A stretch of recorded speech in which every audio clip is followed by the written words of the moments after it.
Assalamualaikum warahmatullahi wabarakatuh. Waalaikumsalam warahmatullahi wabarakatuh. Bismillahirrahmanirrahim. Alhamdulillahi rabbil alamin. Wassalatu wassalamu ala ashrafil anbiya'i wal mursalin, Sayyidina wa maulana Muhammadin wa ala alihi wa sahbihi ajma'in, amma ba'du. Saudara-saudara hadirin, ma'asyiral muslimin rahimakumullah. Salah satu dari rukun iman yang 6 mengajarkan kepada kita untuk beriman dengan adanya hari akhirat, hari yang dimulai dengan kehancuran alam ini, yang dalam istilah kerennya disebut the last day of the world, di mana air laut tumpah ke darat, planet-planet bertabrakan, gunung meletus, bumi gempa, lalu semua yang bernama hidup mati. Terjadilah kebangkitan setelah mati itu dalam kehidupan yang disebut kehidupan akhirat. Pada kehidupan akhirat itu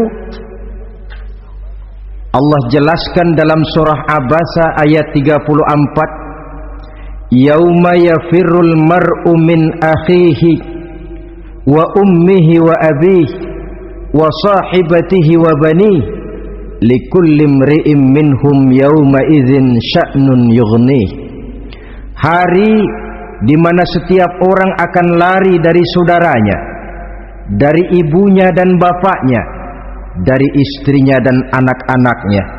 Setiap orang pada hari itu disibukkan oleh persoalannya sendiri-sendiri, sehingga sangat boleh jadi hari itu orang tua tidak lagi sempat memikirkan anaknya, seorang suami tidak lagi sempat memikirkan istrinya, seorang teman pun tidak akan sempat memikirkan teman. Tiap orang sibuk dengan persoalannya sendiri-sendiri untuk mempertanggungjawabkan kegiatan hidupnya ketika di dunia ini. Dalam keadaan semacam itu, di mana orang disibukkan dengan persoalannya masing-masing, ada 7 golongan manusia yang mereka tenang-tenang saja. Orang lain bingung, mereka kalem. Orang lain kepanasan, mereka mendapat keteduhan. Siapa mereka? Inilah yang akan kita jadikan pembicaraan pada pertemuan kita kali ini, bersumber dari sebuah hadis di mana bersabda Rasulullah sallallahu alaihi wasallam, sab'atun yuzilluhumullahu yawma la zilla illa zilluh. Ada 7 golongan manusia, kata beliau, yang di akhirat nanti akan langsung mendapat perlindungan dari Allah. Padahal hari itu tidak ada lagi perlindungan selain perlindungan Allah, sehingga lantaran Allah langsung yang melindungi mereka, maka mereka tidak merasakan lagi kepanasan akhirat, mereka tidak lagi merasakan kebingungan, mereka tidak lagi disibukkan oleh persoalan, lantaran mereka langsung dilindungi oleh Allah subhanahu wa ta'ala. Siapa gerangan yang 7 orang ini? Marilah kita lihat satu persatu dengan harapan mudah-mudahan kita termasuk salah satu di dalamnya. Amin ya rabbal alamin. Manusia pertama yang langsung mendapat perlindungan dari Allah, kata Nabi, imamun adil, pemimpin yang adil. Siapa sih pemimpin itu dan apa artinya adil? Saudara hadirin, Secara umum yang dinamakan adil ialah at-tawassut bainal amraini. Orang yang pandai mengambil sikap jalan tengah dari dua persoalan yang dihadapinya. Biasanya tidak berat ke kiri, juga tidak berat ke kanan. Itu yang disebut adil. Orang yang tidak hanya sekedar bisa menuntut kewajiban dari seseorang, tapi juga bisa memberikan hak kepada orang itu juga disebut adil. Lalu pemimpin itu siapa? Setiap kita adalah pemimpin. Yang besar kecilnya kepemimpinan kita bergantung kepada apa yang kita pimpin. Dan sudah barang tentu bahwa setiap pemimpin akan dimintakan pertanggunggan jawab dari apa yang dipimpinnya. Seorang pemimpin yang adil, dia menaungi orang-orang yang dipimpinnya dalam kehidupan di dunia ini. Pantas kalau di akhirat nanti Allah langsung menaungi mereka. Oleh karena itu, pemimpin merupakan suatu amanah. Jabatan di samping dia merupakan amanah juga merupakan nikmat. Dan nikmat itu akan bergantung kepada pandai atau tidak kita mensyukurinya. Beberapa contoh dalam sejarah bisa kita lihat.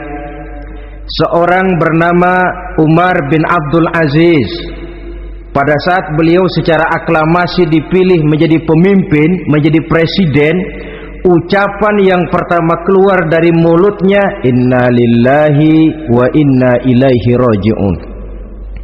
Coba bayangkan ini, dipilih jadi pemimpin, diangkat jadi presiden, bukan alhamdulillah, malah inna lillahi wa inna ilaihi raji'un.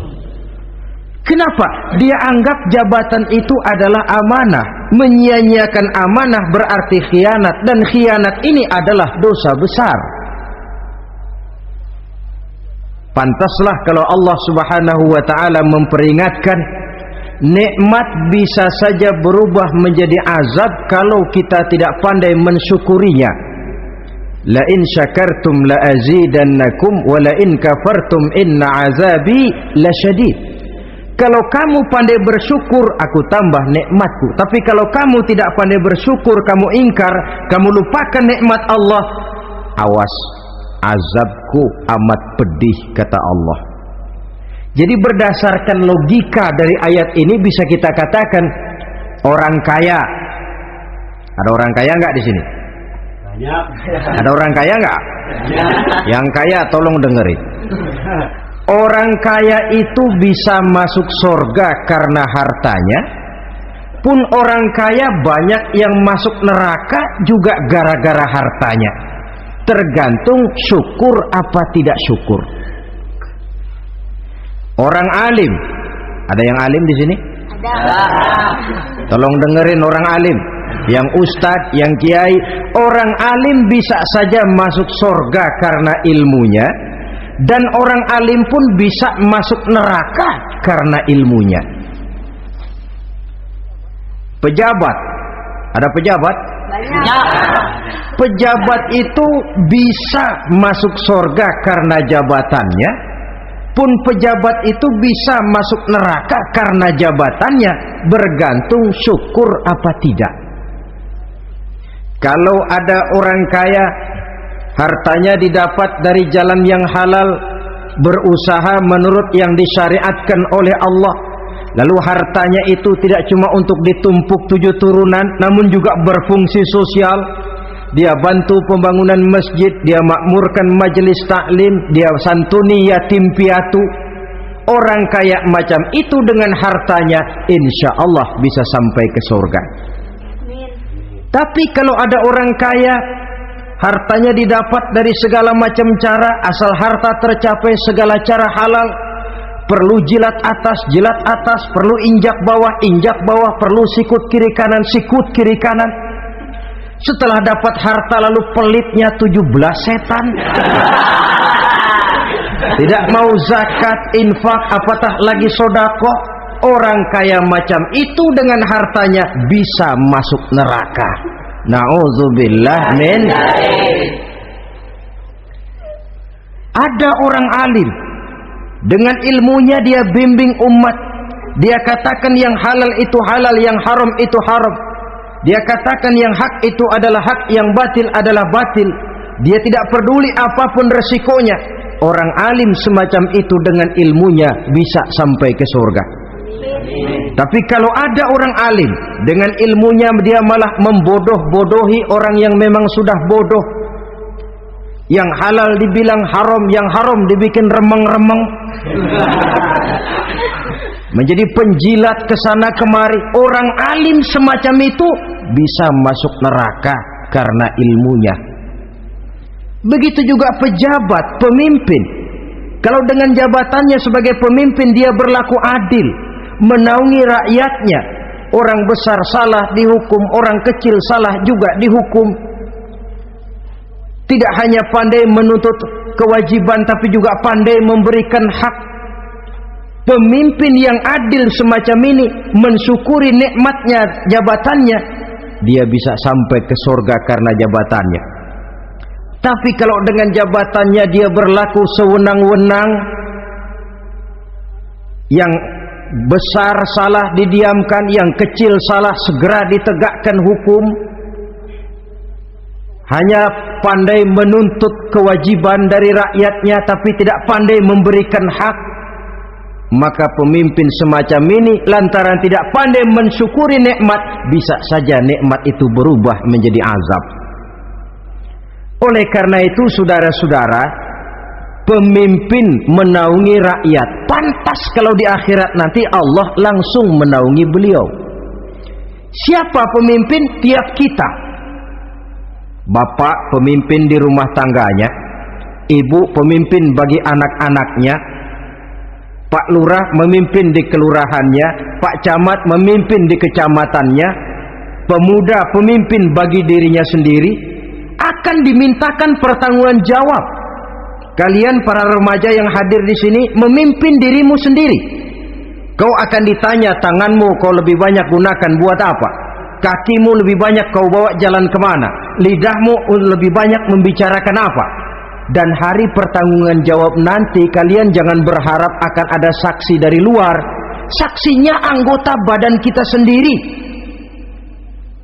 Dalam surah Yasin Allah jelaskan, Al-yawma nakhtimu ala afwahihim wa tukallimuna aydihim wa tashhadu arjuluhum bima kanu yaksibun. Ada kan di surah Yasin? Ayat berapa? Pokoknya Yasin dah.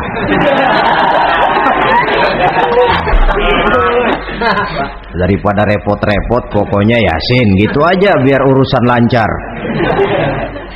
Al-yawma nakhtimu ala afwahihim, pada hari itu kami kunci mulut mereka. Jadi tidak pandai lagi mulut ini bicara. Wa tukallimuna aydihim, tangan-tangan mereka yang akan bicara kepada kami. Wa tashhadu arjuluhum, kaki mereka akan memberikan kesaksian bima kanu yaksibun, terhadap apa saja yang telah pernah mereka lakukan dalam kehidupan di dunia ini. Hari pertanggungan jawab. Oleh karena itu kalau kita memimpin diri sendiri, berlakulah adil kepada diri sendiri.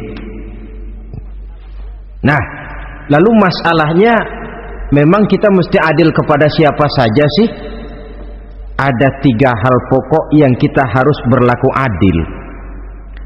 Pertama, adil kepada Allah.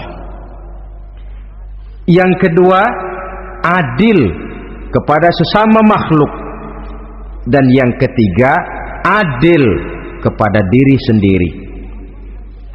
Adil kepada Allah artinya apa? Mendahulukan hak Allah daripada kepentingan pribadi. Kalau sudah datang waktu sholat asar misalnya, walaupun sedang enaknya latihan voli, berhentilah dulu sebentar sholat kita, adil kepada Allah.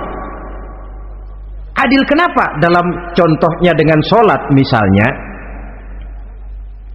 sholat itu kan sehari semalam 5 waktu yang wajib. Betul apa betul? 5 waktu. Lah sholat itu kalau sholat bagus taruhlah 7 menit. Kalau sholatnya itu kilat 4 menit. Ada lagi yang kilat khusus, nggak pakai perangko, 2 menit barangkali selesai. Taruhlah 5 menit kita ambil yang bagus. Kalau 5 waktu kali 5 menit kan cuma 25 menit. Sementara Allah memberikan kita hidup ini 24 jam sehari semalam. Cuma 25 menit diminta untuk ibadah kepadanya. Tidak sanggupkah kita berlaku adil? 25 menit ini untuk menghadapmu ya Allah, sementara engkau telah memberikan restannya 23 jam 35 menit untuk hidup dalam sehari semalam. Mendahulukan hak Allah daripada kepentingan pribadi. Adil kepada Allah. Adil kepada yang kedua, adil kepada sesama makhluk. Adil kepada manusia, adil kepada binatang, adil kepada alam. Yang kalau prinsip keadilan itu kita langgar akan membawa efek bagi diri kita juga. Manusia sekarang kan tidak adil kepada alam. Misalnya apa? Hutan ditebangi secara liar, gunung-gunung menjadi gundul. Akibatnya ketika turun hujan terjadi erosi, banjir melanda kemana-mana, tanah longsor terjadi. Akibatnya terkena manusia juga kalau mereka sudah tidak menjaga keseimbangan alam ini. Adil kepada orang lain, apakah itu namanya tetangga, teman, keluarga. Dan yang ketiga, adil kepada diri sendiri. Bagaimana pengertiannya? Mata ini punya hak untuk tidur, begadang terus tiap malam, tidak adil kepada mata. Nah, ini yang ketawanya paling kencang pasti tukang begadang ini.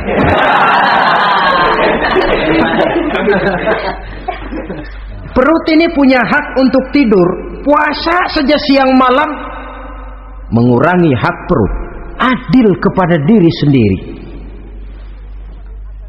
Untuk kehidupan yang akan datang di akhirat, pasti akan kita temui, kita yakini keberadaannya.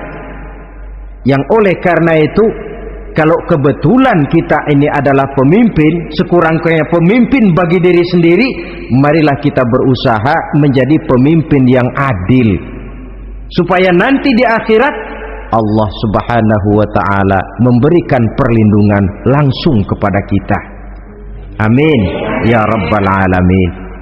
Ini yang pertama. Lalu yang kedua, orang yang akan langsung mendapat perlindungan dari Allah, syab nasha'a fi ibadatillah. Orang muda yang tekun beribadah kepada Allah. Anak muda yang rajin ibadah. Kenapa kok Nabi bilang anak muda, bukan orang tua? Apa orang tua yang rajin ibadah Allah enggak senang? Tentu Allah senang. Cuma Allah lebih senang lagi kalau ada anak muda yang rajin ibadah. Sebab apa? Kondisi psikologis. Kalau ada orang tua rajin ibadah itu mah pantas. Emang udah waktunya. Ada orang sembayangnya rajin, masuk masjid, masuk maghrib, keluar isya, malam tahajud, tahlilnya mantap. Umurnya berapa? 70. Enggak istimewa. Itu memang sudah mestinya. Lagian kalau sudah 70 masih bandel aja, kapan mau taubat? Tapi kalau ada anak muda, darahnya masih mengalir dengan panas, dia masih berusaha mencari bentuk-bentuk kepribadian dalam dirinya, dia masih mudah terpengaruh oleh lingkungan, tapi dia sanggup memblokir itu, disalurkannya di jalan Allah, dia tekun beribadah. Allah cinta betul pemuda semacam itu, sehingga nanti di akhirat mereka langsung mendapat perlindungan dari Allah Subhanahu wa ta'ala. Selalu pembangunan yang mengarah kepada modernisasi diikuti dengan proses pergeseran nilai. Dalam kondisi semacam ini, kehidupan remaja pemuda yang masih mencari identitas dan pembentukan kepribadiannya mudah terpengaruh oleh hal-hal yang ada di sekelilingnya. Sehingga sangat boleh jadi apa yang dianggap orang dulu tabu lalu dianggap biasa. Yang aneh-aneh malah dijadikan model. Yang dilarang malah nekat diterjang. Di mana norma dan kaedah-kaedah moral tidak lagi mendapat perhatian yang wajar. Dalam kondisi semacam ini terjadilah proses peluncuran moral, dan hampir di mana-mana kehancuran suatu bangsa dimulai dengan kehancuran moral daripada generasi mudanya. Oleh karena itu pemuda yang tekun ibadah ini sangat positif dampaknya dalam kerangka pembangunan umat. Pak, ibadah itu apa sih? Kalau jadi pemuda yang tekun ibadah, apa kemana-mana mesti bawa tasbih? Mungkin. Apa mesti pakai peci terus? Boleh jadi. Apa kemana-mana mesti pakai kain sarung? Ya tidak juga. Ibadah kan artiannya luas.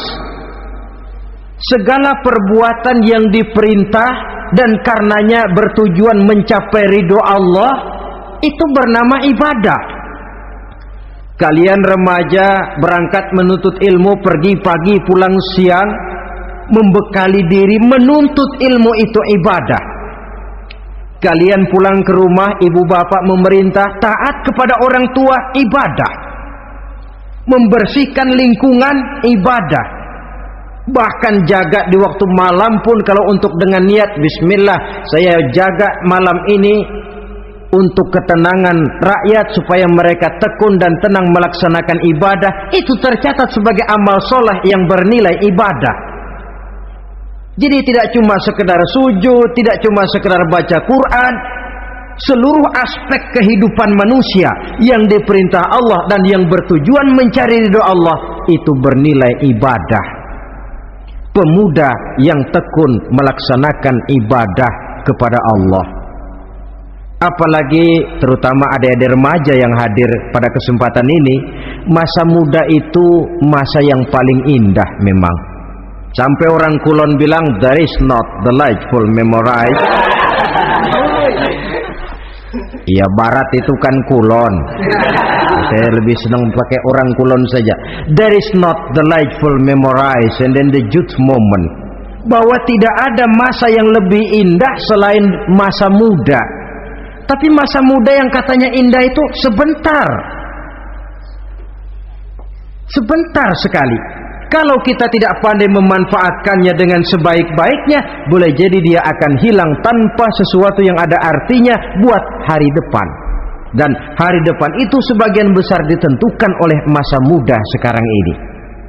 Karena itu kepada yang muda saya berpesan, pergunakanlah masa muda itu dalam ketekunan beribadah kepada Allah. Ibadah dalam artian yang seluas-luasnya.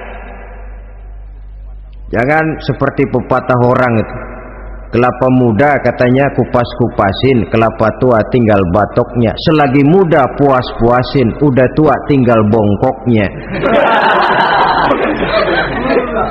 Iyalah, kalau dipuas-puasin dalam arti yang positif boleh. Mumpung masih muda puas-puasin nuntut ilmu, mumpung masih muda puas-puasin ibadah, mumpung masih muda puas-puasin berbakti kepada kedua orang tua. Puas-puasin dalam artian yang positif tentu saja bagus.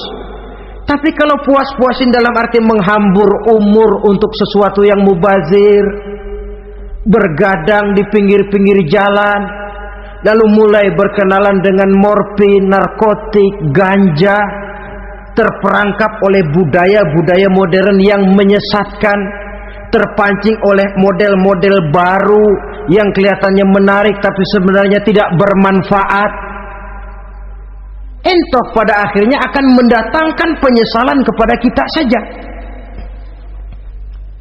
Coba, belakangan ini saya dengar di Jakarta akan ada satu festival yang disebut Festival Ngeceng.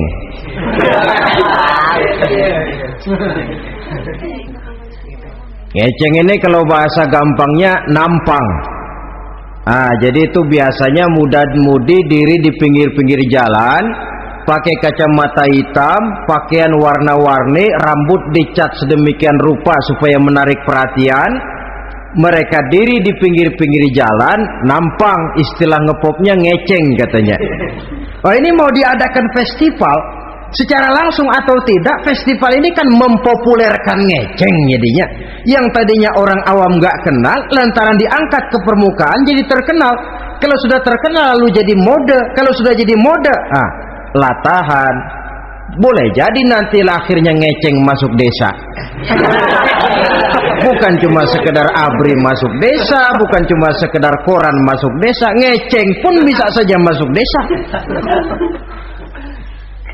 Banyak saluran-saluran positif yang sesuai dengan kreativitas jiwa remaja, ketimbang mengadakan sesuatu yang tidak ada manfaatnya, ketimbang menghabiskan umur untuk sesuatu urusan yang mubazir.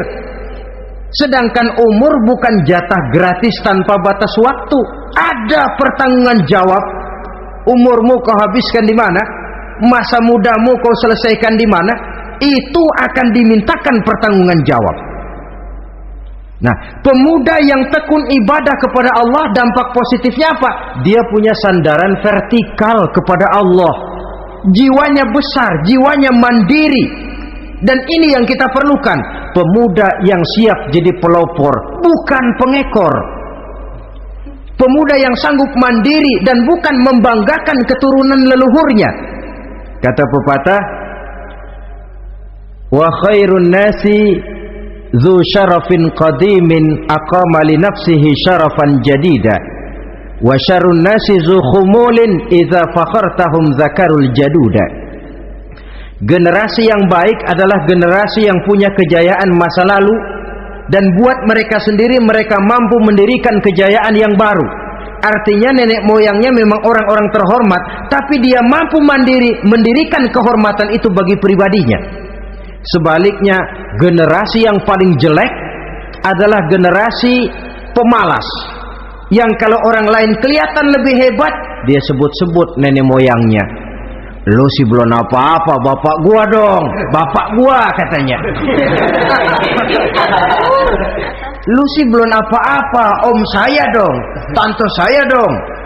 Kerjanya cuma membangga-banggakan leluhur, dia sendiri tidak ada apa-apanya. Ini generasi yang paling jelek. Kalau orang kelihatan lebih hebat, dia sebut leluhurnya, sementara dia sendiri nol nilainya tanpa ditunjang oleh fasilitas leluhurnya. Pasukan pemuda mandiri macam ini yang kita perlu, bukan sekedar pasukan pemuda oke bos, kulunuwun, yes sir, yes man, kumaha juragan wae.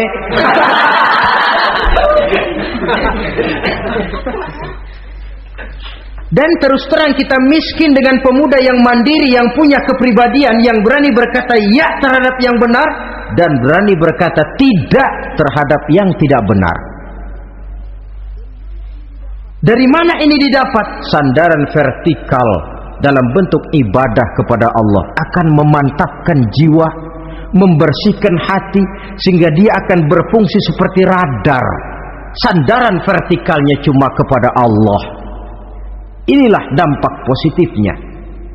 Karena itu tentu saja kita berharap sekurang-kurangnya pemuda-pemudi yang hadir pada kesempatan ini menjadilah pemuda-pemudi yang tekun beribadah kepada Allah. Amin. Amin.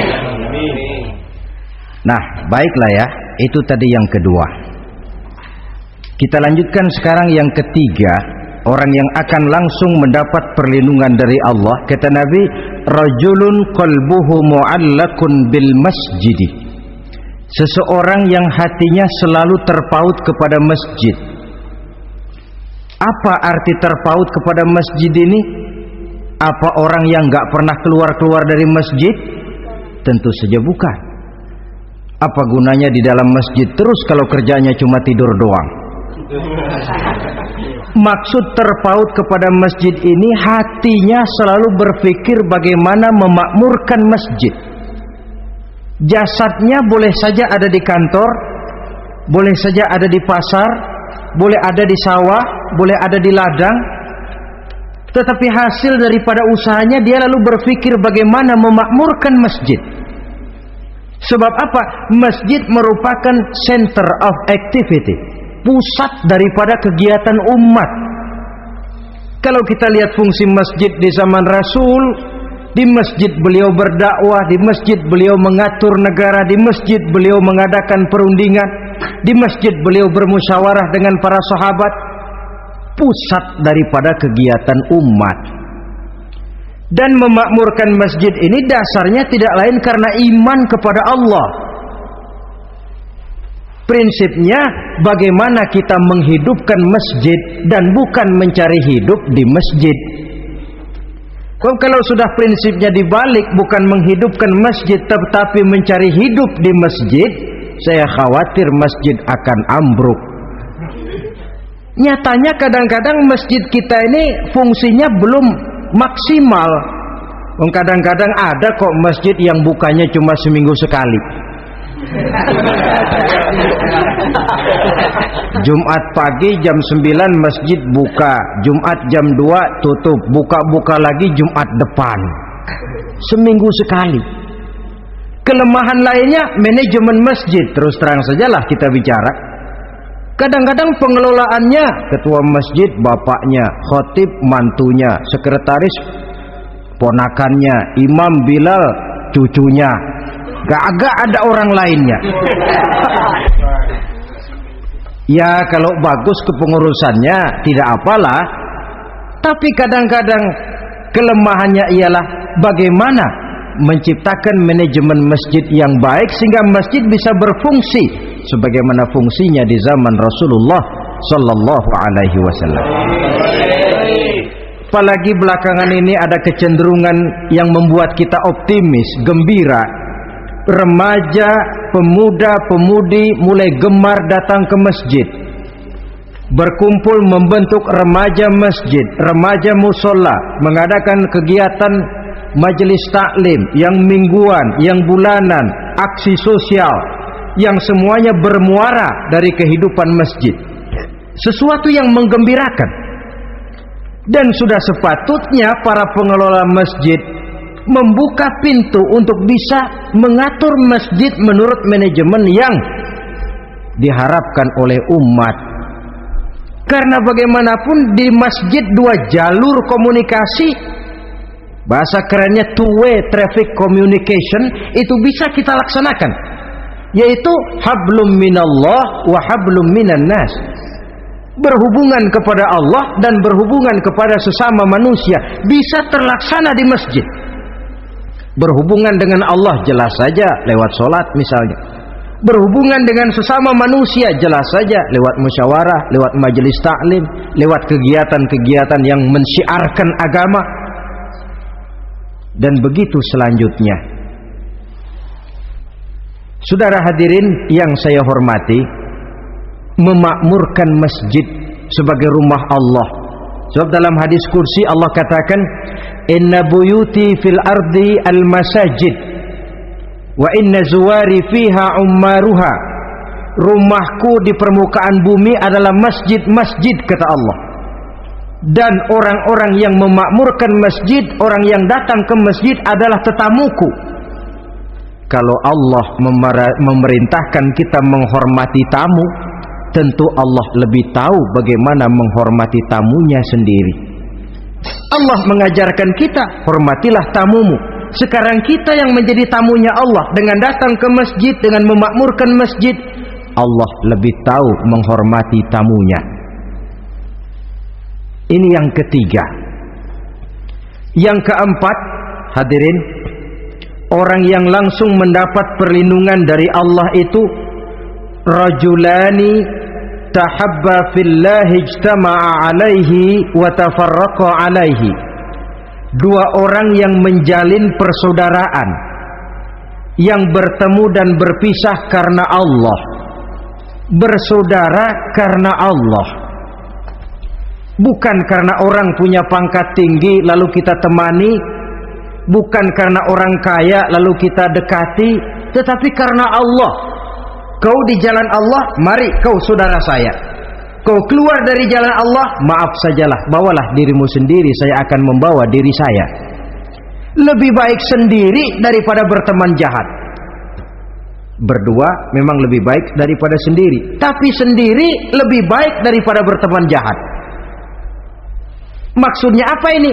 Sederhana, dalam benci, sederhana dalam cinta. Ukurannya Allah. Al-Quran mengisyaratkan, wa asa an tuhibbu syai'an wa huwa syarrul lakum, wa asa an takrahu syai'an wa huwa khairul lakum. Sangat boleh jadi, kata Allah, kamu menyenangi sesuatu padahal akibatnya tidak baik bagi kamu, dan sangat boleh jadi kamu membenci sesuatu padahal akibatnya baik bagi kamu. Nah, mari kita lihat.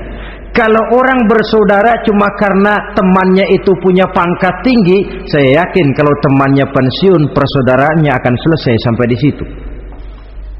Kalau kita mencari teman cuma karena dia kaya, satu saat dia jatuh bangkrut, jatuh miskin, persaudaraan akan selesai sampai di situ. Tapi kalau karena Allah yang bisa memisahkan kita apabila orang sudah keluar dari jalur yang diridhoi oleh Allah Subhanahu wa taala. Oleh karena itu, kepada semua hadirin, mari menjalin persaudaraan dalam bentuk ideal yang diajarkan oleh Islam. Nilai persaudaraan yang diikat oleh akidah. Kalaupun harus benci, bencilah sederhana, tidak habis-habisan ngebenci orang. Kalaupun harus cinta, cintalah sederhana. Boleh jadi yang hari ini kita benci bukan main, besok kita senangi. Mungkin yang hari ini kita cintai mati-matian, besok sudah berubah menjadi yang kita benci.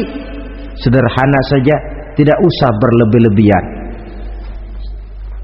Kalau nilai persaudaraan yang diajarkan ini bisa kita wujudkan, persaudaraan yang diikat dengan nilai akidah, maka dari persaudaraan semacam itu insya Allah kita bisa berbuat banyak untuk kepentingan diri, keluarga, masyarakat kita pada umumnya.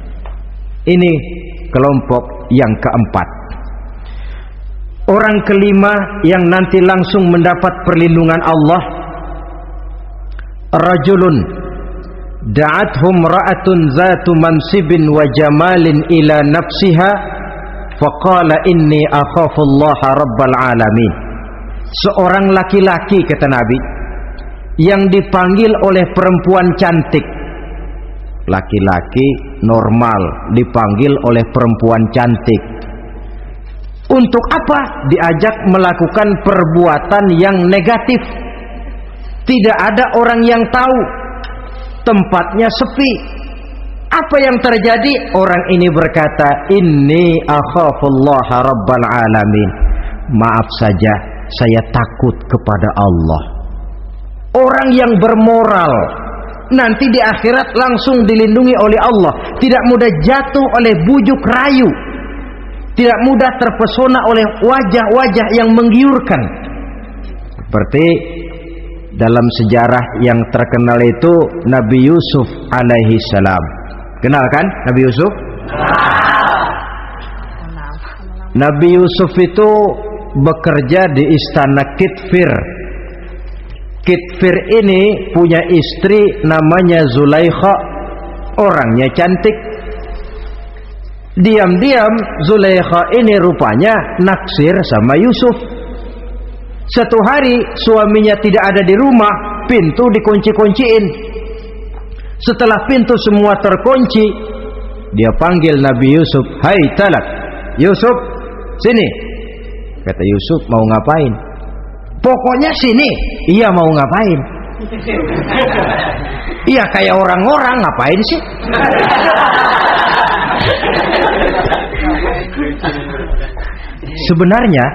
Sebenarnya ini Zulaikha senang kepada Yusuf, Yusuf pun demikian. Walaqad hammat bihi wa hamma biha. Zulaikha menyenangi Yusuf, Yusuf pun menyenangi Zulaikha. Tapi apa? Walaula an ra'a burhana rabbih. Andai kata Yusuf tidak melihat peringatan Tuhannya, letter S. Yusuf, ini bukan pekarangan ente, dilarang parkir di sini. Sehingga walaupun tidak ada yang tahu, tidak ada yang melihat, Nabi Yusuf selamat dari bujuk rayu Zulaikha, mempertahankan nilai-nilai moral di tengah kemajuan zaman. Memang merupakan pekerjaan yang tidak ringan, merupakan pekerjaan yang sangat berat. Akan ada saja cobaan, akan ada saja gangguan yang kita temui di sepanjang perjalanan hidup ini. Tapi sebaliknya, kalau orang sudah tidak lagi menjunjung moral yang tinggi, lalu hidup menurut selera sendiri-sendiri, ya kita lihatlah lahirnya kebudayaan kumpul kebo yang diawali dengan free sex yang mengarah kepada samen liven alias hidup bersama tanpa nikah. Memang sebabnya boleh jadi macam-macam. Mungkin karena broken home, nggak merasa diperhatikan di rumah, ibu bapak sibuk lalu anak mencari kesibukan sendiri.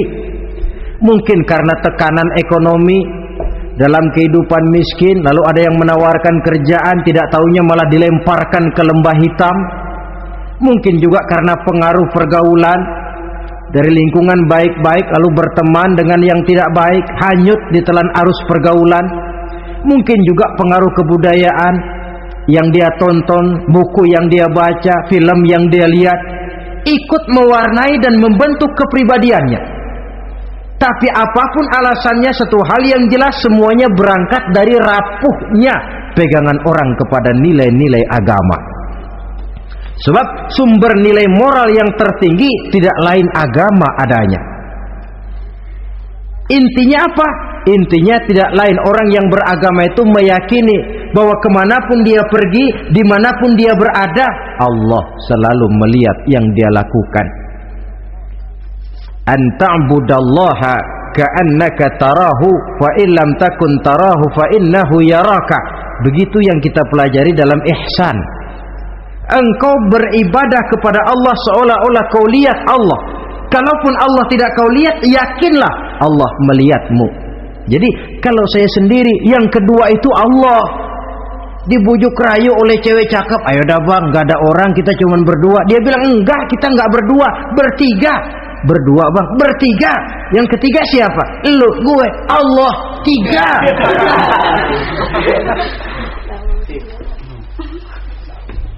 Di kantor mau korupsi, dia kasak kusuk, gerasak gerusuk, cari apa yang seharusnya menjadi hak orang lain.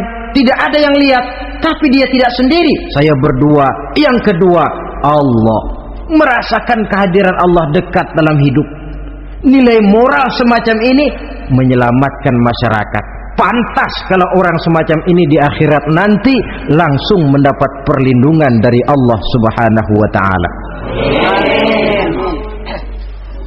Karena itu terutama adik-adik remaja yang hadir, sebenarnya yang paling mahal dalam hidupmu adalah harga dirimu. Kalau itu sudah terjual dan tergadai, apalagi yang bisa kau banggakan dalam hidup ini? Titel yang berenteng barangkali, harta yang banyak, mobil yang serba berkilat barangkali. Tidak akan banyak manfaatnya kalau sudah dimulai dengan kehancuran daripada harga diri. Tidak ada yang lebih mahal daripada harga diri. Jagalah itu baik-baik. Pelihara nilai-nilai moral. Makin pandai kau jaga diri, insya Allah makin mahal hargamu. Dalam pandangan manusia, lebih-lebih juga dalam pandangan Allah. Pantas kalau pepatah bilang, innamal umamul akhlaqu ma baqiyat fa in zahabathumu akhlaquhum zahabu. Suatu bangsa akan tegak kalau dia masih punya nilai moral. Bila hancur moral itu, hancur jugalah ketegakan daripada bangsa itu sendiri.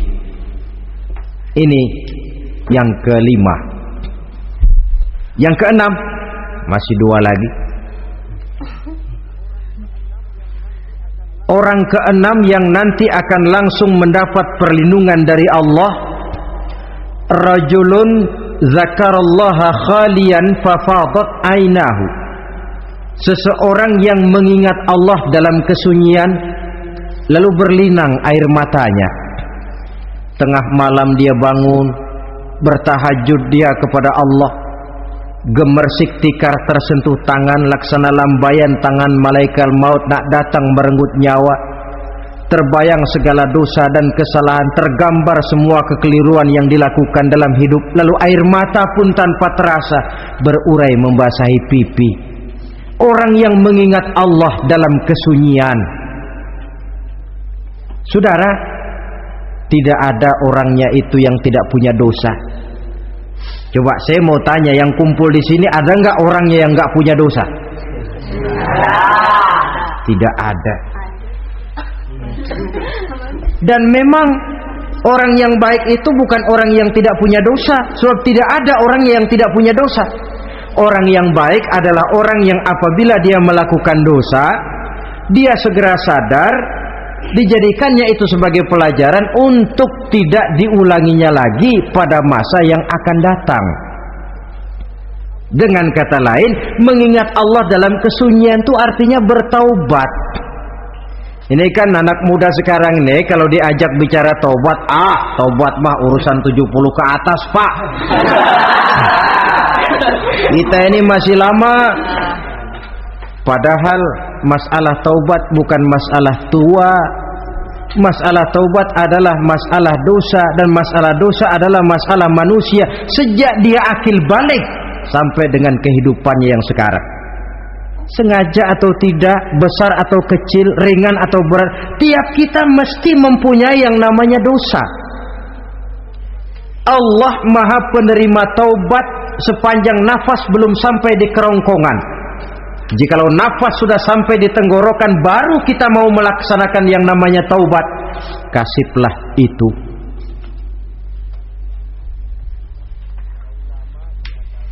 Para ulama mengatakan, la saghair ma'al istimrar wala kabair ma'al istighfar. Tidak ada dosa kecil kalau ditumpuk terus, dan tidak ada dosa besar kalau diikuti dengan istighfar, permohonan ampun kepada Allah. Jadi jangan menganggap ini dosa kecil, ini dosa kecil, ditumpuk-tumpuk lah jadi gede juga. Tidak ada dosa yang kecil kalau dikerjakan terus-menerus, dan tidak ada dosa yang besar kalau diiringi dengan istighfar. Dalam kehidupan ini, apabila dosa sudah bertumpuk, maksiat merajalela, munkarat menjadi jadi, Allah tidak akan segan-segan menurunkan azab. Azabnya itu bisa dalam bentuk bencana alam, banjir namanya, kebakaran merajalela namanya, gempa bumi namanya, bendungan pecah namanya, reaktor atom bocor namanya. Namanya boleh jadi macam-macam. Sebab apa? Al-Quran memberikan jaminan, wa ma kana Allahu liyu'adzibahum wa hum yastaghfirun. Allah tidak akan menurunkan azab selama di tengah masyarakat manusia masih banyak orang yang istighfar kepada Allah. Jadi hakikatnya kita ini berhutang jasa kepada orang yang rajin sujud, rajin mohon ampun kepada Allah. Lantaran mereka barangkali azab tidak diturunkan oleh Allah kalau melihat banyaknya sudah munkarat dan maksiat. Mengingat Allah dalam kesunyian, tengah malam, waktu yang mustajabah, terutama sepertiga malam yang akhir, situasinya lain. Gak percaya boleh coba lah, nyoba kan gak bayar. Coba kalian bangun tengah malam, tahajud, kalian akan menemukan satu suasana yang lain daripada misalnya kalau kalian sembahyang zuhur tengah hari panas terik di tengah banyak orang. Hati bergetar, segala kekeliruan yang pernah kita kerjakan lalu terbayang, dan air mata tanpa terasa, tanpa diundang bahkan berurai membasahi pipi. Ya Allah, alangkah nikmatnya suasana macam itu, menciptakan perasaan dekat dengan Allah, terwujud kedamaian batin. Dan ini yang banyak dicari orang sekarang, yang kadang-kadang karena terlalu ingin mencari kedamaian lalu keliru jalan. Yang bertapa di goa-goa katanya nyepi dari kehidupan manusia, memencilkan diri dengan cara-cara yang mereka atur sendiri. Tidak macam itu. Quran punya resep. Ala inna bi dzikrillahi tatmainnul qulub. Ketahuilah, dengan banyak mengingat Allah, hati menjadi tenang, jiwa menjadi lapang, pikiran menjadi damai. Ini resep Islam untuk mencapai ketenangan jiwa, mengingat Allah dalam kesunyian. Saudara hadirin yang saya hormati, ini aspek daripada ibadah. Jadi dengan kata lain, masalah mengingat Allah dalam kesunyian, mengingat dosa bukan urusan orang tua, tapi masalah manusia.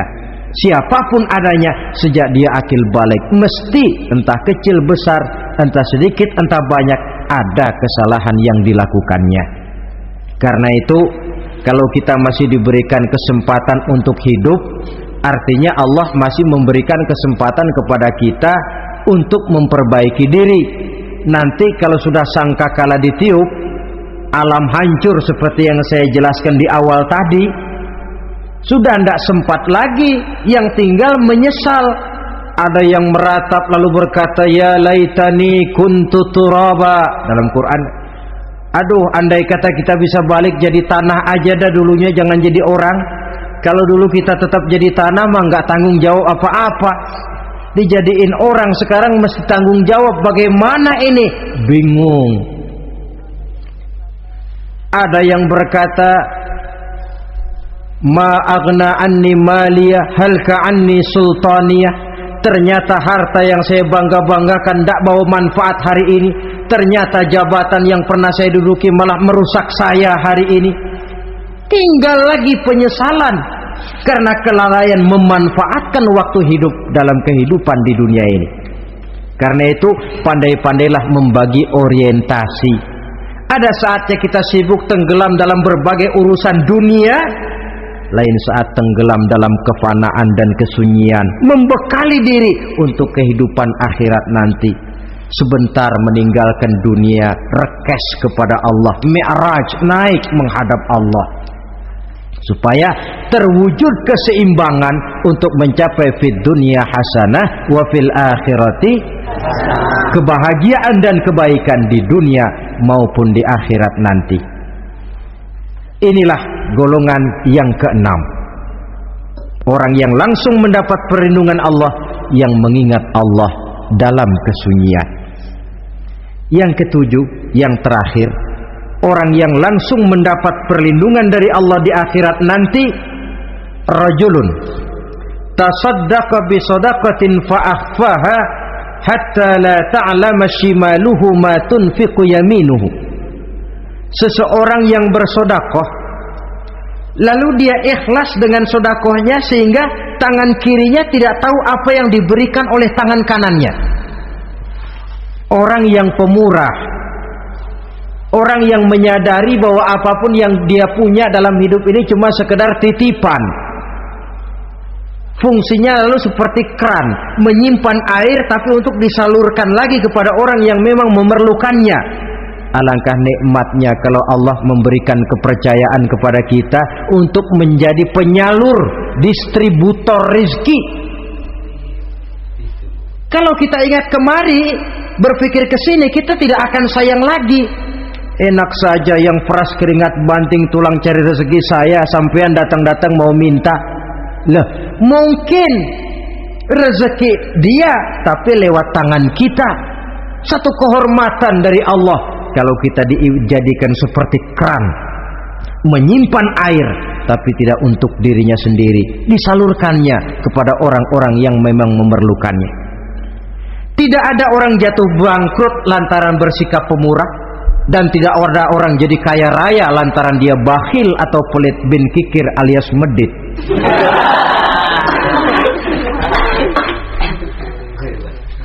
Dalam kitab Riyadhus Shalihin kita baca, tiap pagi ke alam ini turun dua malaikat, cuma kita nggak tahu. Dua-duanya berdoa, yang sebelah kanan berdoa, yang sebelah kiri berdoa. Kata yang sebelah kanan doanya tiap pagi ini, kata yang malaikat yang satu dia berdoa, Allahumma a'ti munfiqan khalafa. Ya Allah, kepada orang-orang yang suka infak, kepada orang-orang yang suka memberi, kepada orang-orang yang pemurah, gantilah mereka dengan yang lebih baik dari apa yang telah mereka berikan. Lalu malaikat yang satu berdoa, Allahumma a'ti mumsikan talafa. Ya Allah, kepada orang-orang yang mumsik, bakhil, kikir, berilah mereka kerusakan dan kebinasaan di dalam harta mereka.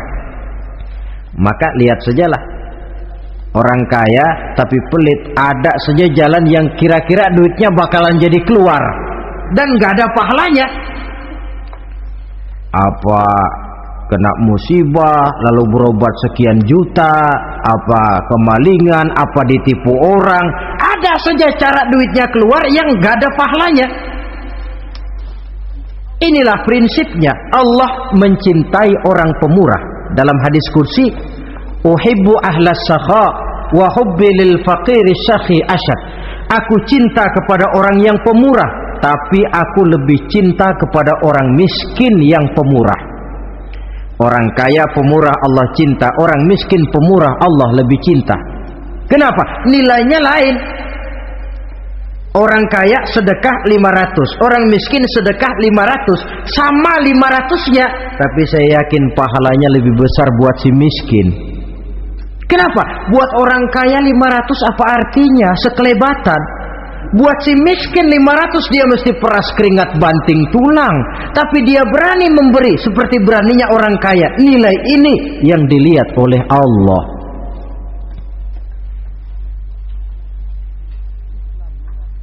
Islam mengakui hak milik pribadi, tapi harus berfungsi sosial. Di dalam harta yang kita miliki itu ada haknya masjid, ada haknya yatim, ada haknya madrasah. Dan Allah Subhanahu wa ta'ala bisa, saya katakan di awal tadi, merubah nikmat menjadi azab kalau kita tidak pandai mensyukurinya. Bersyukur kalau diberikan harta artinya mempergunakan harta itu sesuai dengan kehendak yang memberinya.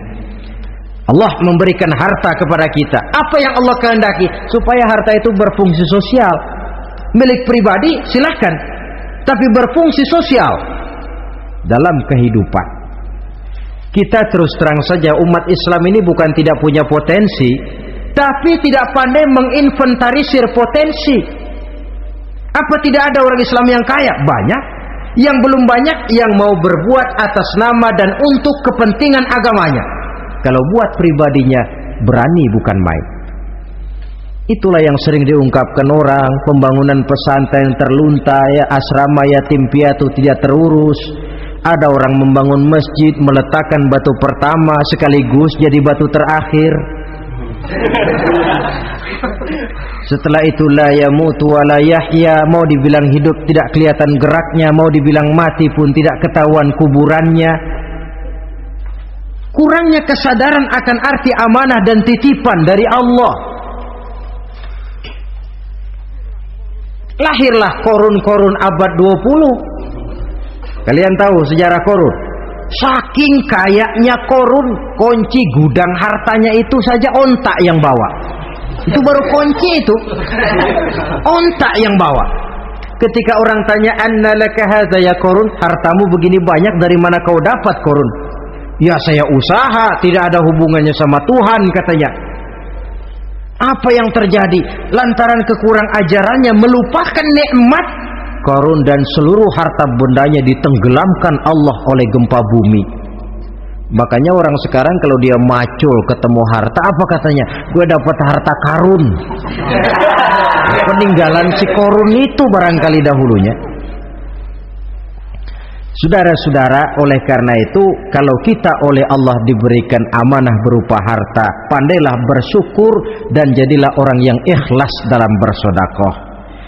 Nah, inilah pertemuan kita pada kali ini. Walaupun singkat, mudah-mudahan sekali lagi kita termasuk salah satu di antara 7 golongan yang di akhirat nanti langsung mendapat perlindungan dari Allah. Amin. Terima kasih banyak atas segala perhatian. Mohon maaf atas segala kekurangan. Usikum wa nafsi bitaqwallah. Wassalamualaikum warahmatullahi wabarakatuh. Waalaikumsalam warahmatullahi